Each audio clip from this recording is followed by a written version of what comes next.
What's good, everyone? This is RawTruth Media, giving you the raw content that you deservedly need. Please like and share this video. Charlotte Hornets. We need to talk. We need to talk. Because I'm hearing coaching candidate names. But there's one thing that I have to point out. There needs to be no coach who is below 500 a part of this candidacy. And I heard the name of Kenny Atkinson.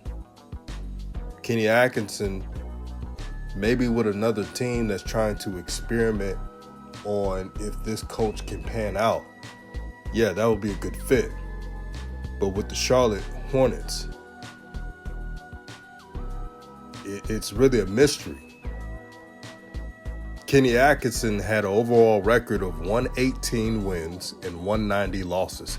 That's .383 coaching percentage. Rings a bell, doesn't it? Sounds familiar. That's as close to James Borrego before LaMelo was a Charlotte Hornet. You don't want to go backwards. The Charlotte Hornets got to seize the moment. You got a young rising star in LaMelo, who's 20 years old and still growing out his game. You cannot waste time by selecting project or quote unquote project coaches who you're hoping will transform an organization into a perennial winner. The Charlotte Hornets cannot afford that. Besides that one good year when D'Angelo Russell was an all-star for the Brooklyn Nets 2018-2019 when they were 42-40. Again, the same record as the Charlotte Hornets this year. That was the best that Kenny Atkinson did. I'm not saying he would not pan out as a head coach, but I don't see it with the Hornets. The Hornets need an established coach. And if they did not get an established coach, you get the best coach that's rising that didn't get a head coaching job like Darvin Ham. Shout out to Darvin Ham. And I know he's going to do wonders with the Lakers. Or Sam Cassell. Coaches who have never been head coaches, but everyone around the league and fans who know basketball know if they're given an opportunity, they'll make the best out of it. Those two assistant coaches are the exception to the rule. But a head coach that I would like to hire would be Mark Jackson. But again, he's whiteballed by the NBA, and we understand the game within the game. It is what it is. And what's sad about it is the fact that Mark Jackson would have been the best fit for LaMelo on and off the court. But we see the game they're playing. If the candidates are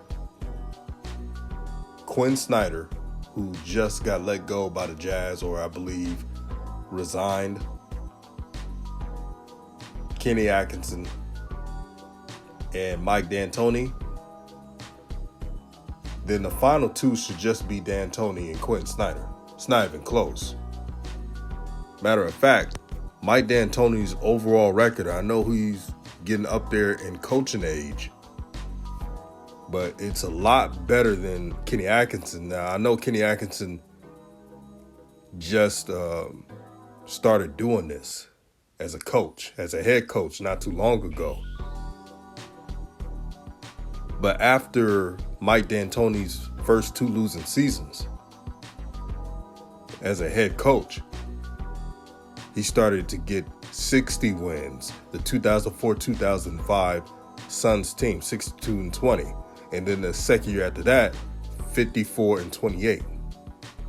And if you look at Mike D'Antoni's coaching record, it's a .500+% win percentage, close to 600%. That's impressive. The only problem with Mike D'Antoni is that he's getting up there in age. And does he have the motivation to get the ball rolling? Well, when you have a point guard in LaMelo Ball, that can motivate you enough. Now, we know Mike D'Antoni didn't always have winning seasons. Matter of fact, with the Knicks, he had a season where they were 29-53, and then the year before it was 32-50. 08, 09, and then 2009 and 2010. And then after that, he was coaching the Lakers with Kobe. And then with the Lakers, you all know it, the first year, 40-32. And some people saying, oh, there's a sign of good things. I didn't see it with that coach. And then the 2013-2014 year, they were 27-55. That's not good. But this Hornets team is constructed better. In the last years of Kobe Bryant playing for the Lakers, we all know that roster was not structured well for Kobe, and they did him a disservice. With the Hornets, they have a little bit more talent. Can you imagine if Kobe Bryant, during the 2012-13 year, as well as the 2013-14 year, had a Miles Bridges, had a LaMelo Ball, had even a Terry Rozier. I know we pick on Terry Rozier's defense, but he can score. He will give you that. And then some of the young players like Book Knight and many others, that'd have been great. But after the Lakers, that's when Mike D'Antoni kind of rejuvenated his coaching career. And he took off with the Houston Rockets. Matter of fact, the worst record that the Houston Rockets, coached by Mike D'Antoni, ever had was when they were 44-28.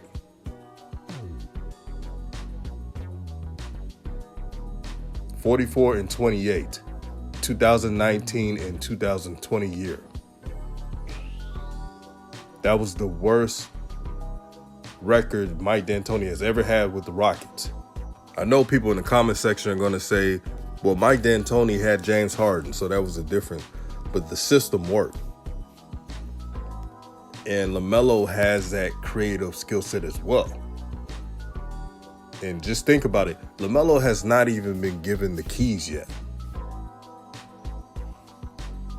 He has never had the organization tell him and everybody on the team that this is LaMelo's team. We run everything with LaMelo.